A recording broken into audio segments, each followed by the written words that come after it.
بسم اللہ الرحمن الرحیم۔ السلام علیکم دوستو، آج کی ہماری حدیث کا جو موضوع ہے وہ ہے غیر اللہ کے نام پر قربانی کرنے کی وعید۔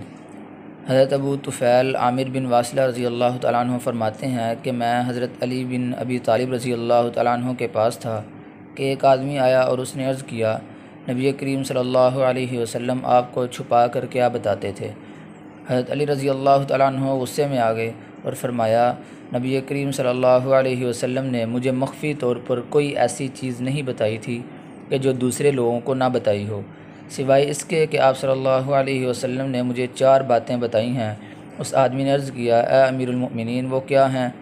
حضرت علی رضی اللہ تعالیٰ عنہ نے کہا کہ آپ صلی اللہ علیہ وسلم نے فرمایا، جو آدمی اپنے والد پر لعنت کرے اس پر اللہ کی لعنت ہے، اور جو غیر اللہ کے لیے ذبح کرے اس پر اللہ کی لعنت ہے، اور جو آدمی کسی بدعتی کو اپنے ہاں پناہ دے اس پر اللہ کی لعنت ہے، اور جو آدمی زمین کے نشانات کو مٹائے اس پر بھی اللہ کی لعنت ہے۔